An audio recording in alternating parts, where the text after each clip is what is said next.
Hi, welcome to our next segment in our exploration of Asian art.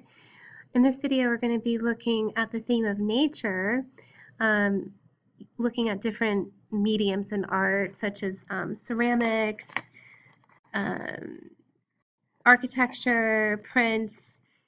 We're going to be traveling geographically as well. We'll be looking at China, Korea, and Japan. So our first work of art are the David vases.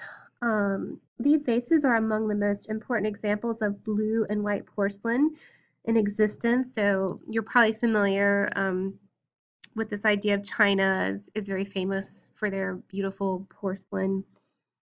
And these are probably the best known porcelain vases in the world.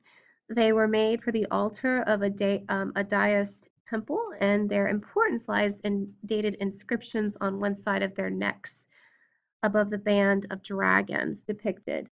The long dedication is the earliest known on Chinese blue whitewares, which is this is the type of ceramics that was produced. The dedication records that in 1351, a man named Zhang Wenjin from Yushan County presented these two vases and an incense burner, which is unknown what happened to it, to a Taoist temple in Yingwan, which is modern-day Wuyuan County. Yushan County is in northeast Ying which lies 120 kilometers to the southeast of Jingdezhan, where these vases were made. These inscriptions demonstrate that blue and white porcelain production was already well established by 1351 in Jingdezhan or Zin. Originally, the vases modeled after bronzes had porcelain rings attached through the elephant head-shaped handles right here as a decorative element. These vases were owned by Sir Percival David, who lived from 1892 to 1964, and he really built one of the most important private collections of Chinese ceramics in the world. So who created the first blue and white porcelain? The David vases were made during the reign of the foreign Yuan dynasty from 1279 to 1368, when China was at the heart of the vast Mongol Empire. Trade flourished between China and the Middle East, and cobalt used to create the blue effect came from the other side of the empire in Iran. Archaeologists have unearthed materials which now show that the Yuan dynasty's blue and white porcelain was made for several different markets rather than solely for export, as once was thought. Different consumers demanded specific forms, sizes, and designs.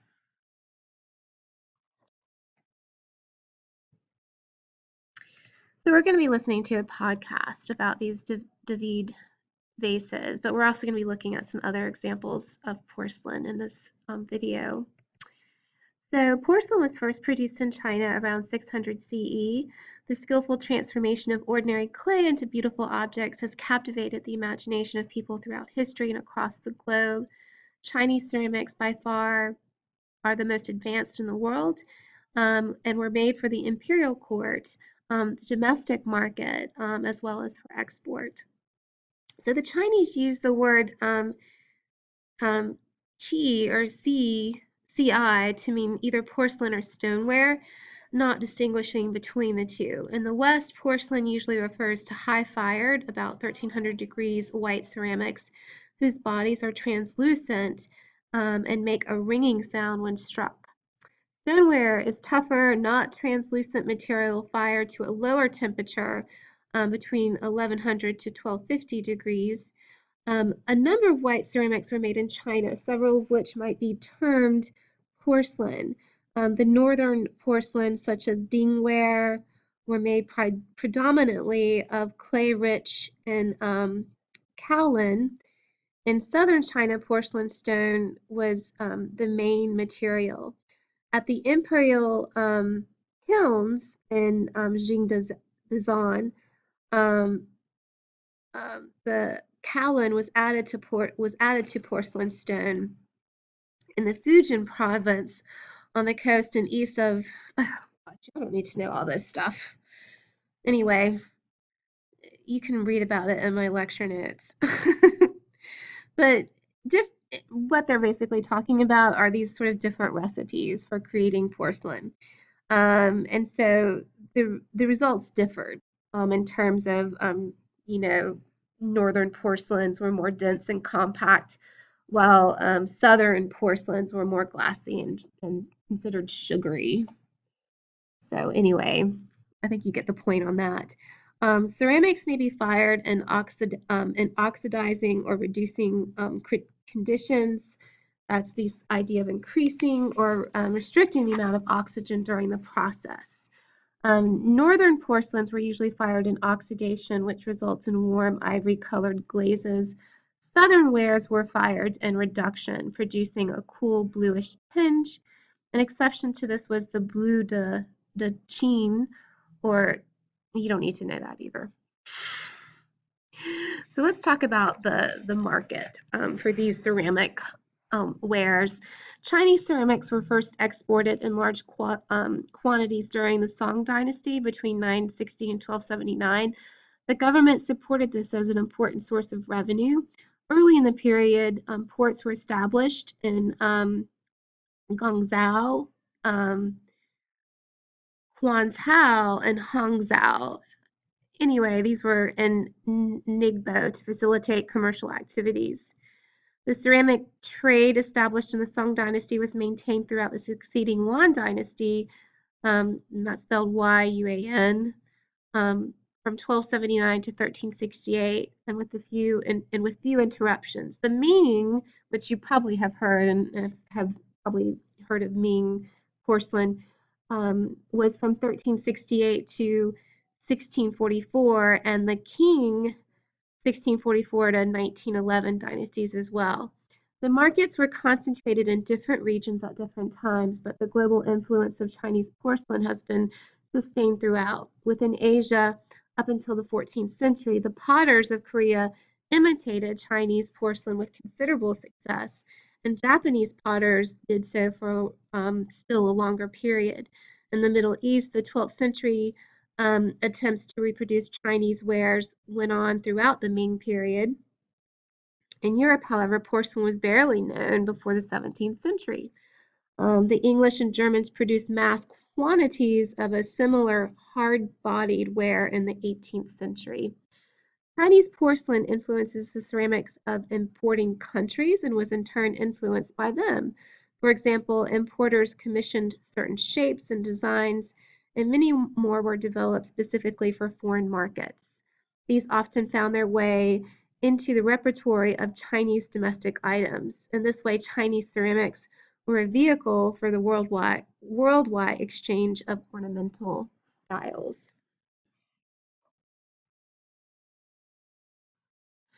So, the Chinese potters developed underglazed red decoration during the Yuan dynasty. Pottery decorated in underglazed blue was produced in far greater quantities due to the higher demand from Asia and the Islamic countries of Near and Middle East.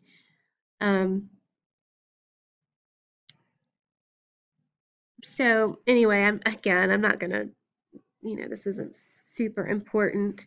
They're basically talking about these different underglazes, red versus China. So here you see an example of a large underglazed painted jar.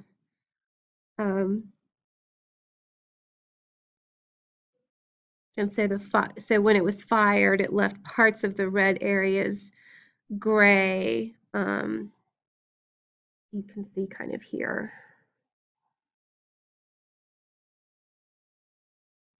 So the first emperor of the Ming Dynasty, which was to rule China for the next 300 years, was the general Zhu Yongcheng, I'm sorry, Zhu Yongzhang, who reigned from 1368 to 98.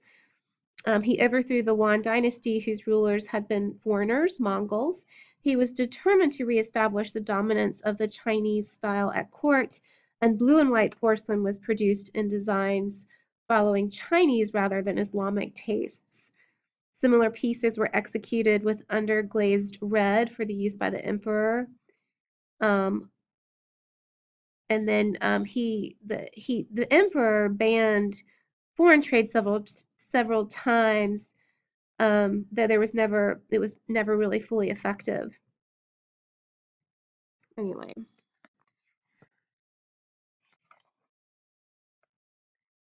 so here's another example of sort of the more popular blue and white porcelain, and this is from the Ming Dynasty. And if you're really, really interested, you can look at my lecture notes. It really just goes more into sort of the technique and the technical aspects of how these ceramics were created. So some of you might find that interesting, especially if you're taking Miss Dason's ceramic class. Um, but clearly this type of porcelain really influenced, had a wide reach in terms of trade, and certainly a global influence. Some of the more popular Chinese motifs, such as dragons, which we see with the David vases. You often see, um, you know, floral scrolls, waves. These are different motifs that seem to pop up. Geometric patterns. They really are quite beautiful.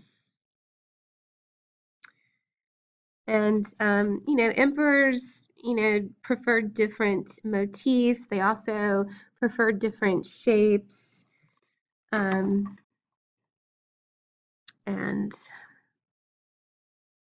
anyway, I think that's enough.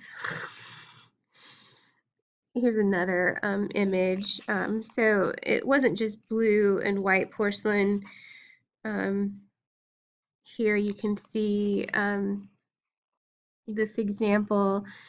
These are overglazed enamels. And so these are enameled decorations on the surface of a glaze which have already been fired. Once painted, the piece would be fired a second time, usually at a lower temperature.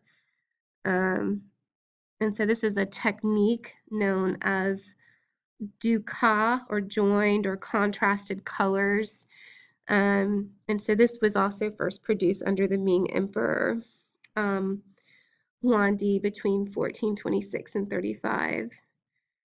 So basically it incorporates more colors. It's very elegant.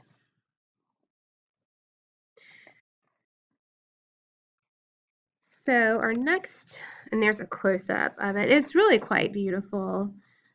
Here we get to see new colors, like rose pink, yellow, black, green, were overglazed enamels that were used in these works. So they could be quite intricate. Butterflies are an important symbol. They're considered auspicious. They convey a wish for longevity and were therefore often used to decorate birthday gifts or lanterns given during the Autumn Moon Festival. So anyway, there. You probably know more about porcelain than you wanted to. Our next object is from Korea, and it's a crown. It's a kind of sculpture. So gold was important in Korea. In the 5th and 6th centuries, the Korean peninsula was divided between 3 rivaling kingdoms. The most powerful of these was the Silla kingdom in the southeast of the peninsula. Chinese emissaries described the kingdom as a country of gold, and perhaps they had seen its crowns adorned with shimmering gold and jade.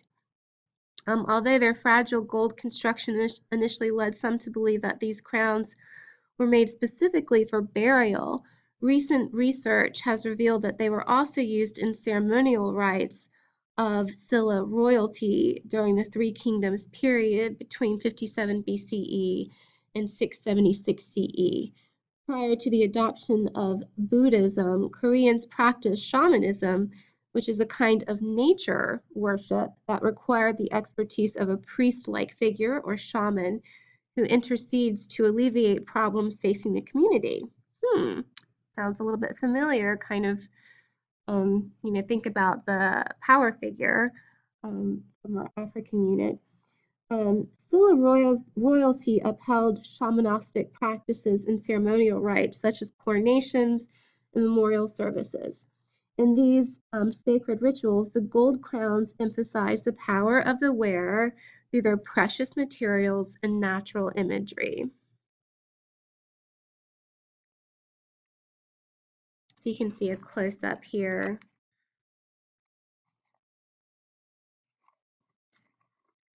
And so this is jade. So worn around the forehead, they were sort of considered tree-shaped crowns known as dawan, Dagwan, Daegwan. And it's kind of a headband that is found in the south in royal tombs at the Silla capital.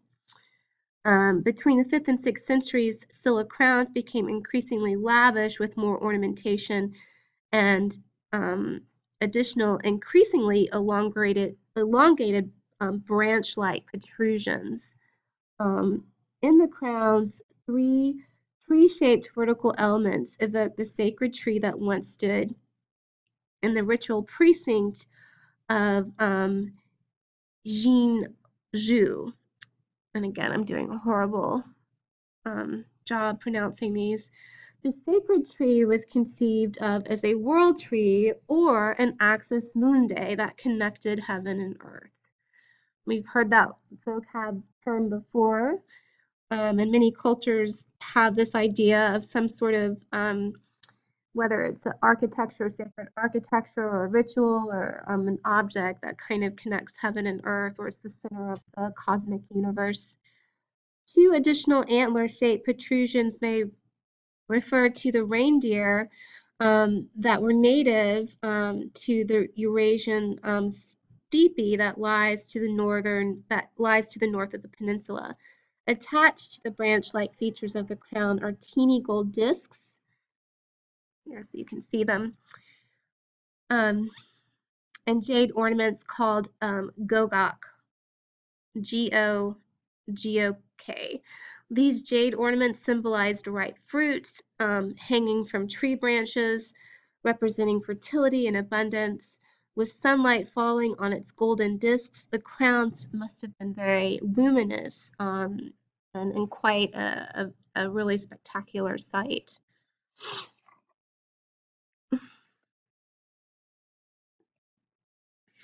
This is a second type of crown. This is called a canonical cap or a mogwan. Was found throughout the peninsula, although it was initially thought to be an internal component of the headband crown. Mural paintings show that it was worn independently over a top knot to proclaim the rank and social status of its wearer. So you can kind of see it here in this depiction. The cap was secured to the head with double straps under the chin, as indicated by the small holes along either side of the cap. Appendages in the shape of wings, feathers, or flowers often were used to accessorize the crown, and those ornaments tended to be geographically specific to each kingdom. So again, some cross currents that you could think of are, the headdress that we looked at with Indigenous America.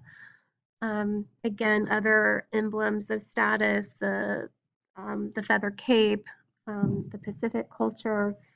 I'm sure you guys can think of a few more. Here's another example of a gold crown. The Silla crown demonstrates cultural interactions between the Korean peninsula And the Eurasian steppe, thousands of miles, and was thousands of miles of grassland that stretched from Central Europe through Asia.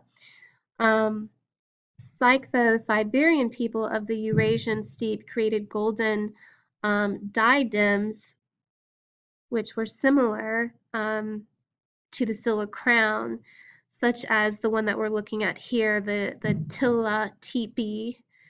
Um, and this was an archaeological site of 6 nomad graves that contained objects known as the Bactron Hoard, which was located in modern-day Afghanistan. With 5 tree-shaped projections, flower ornaments, and reflective discs, these Tilia Tipe crown can be compared with the natural imagery in radiant gold of the Silla crowns that we see in Korea. Though separated by many miles and by centuries, both crowns attest to shamanistic beliefs prevalent among nomadic cultures of the Eurasian steppe.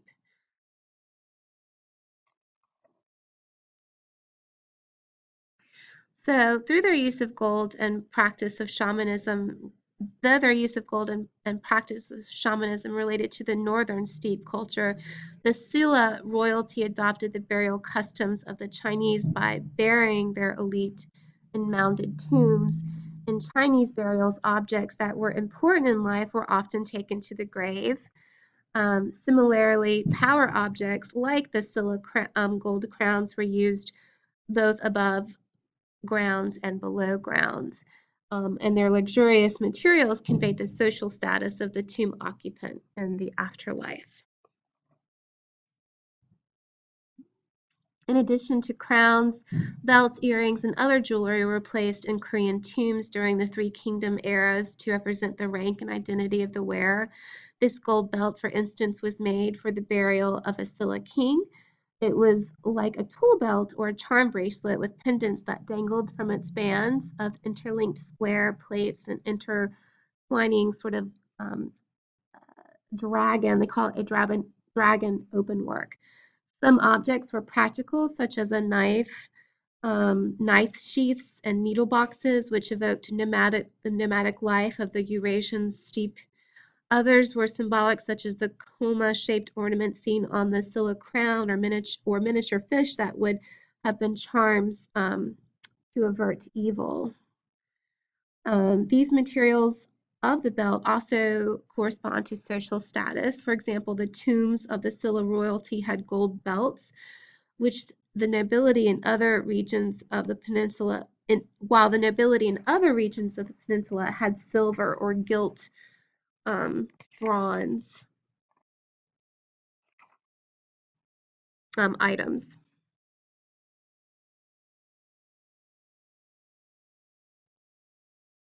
I'm going to look at some more objects.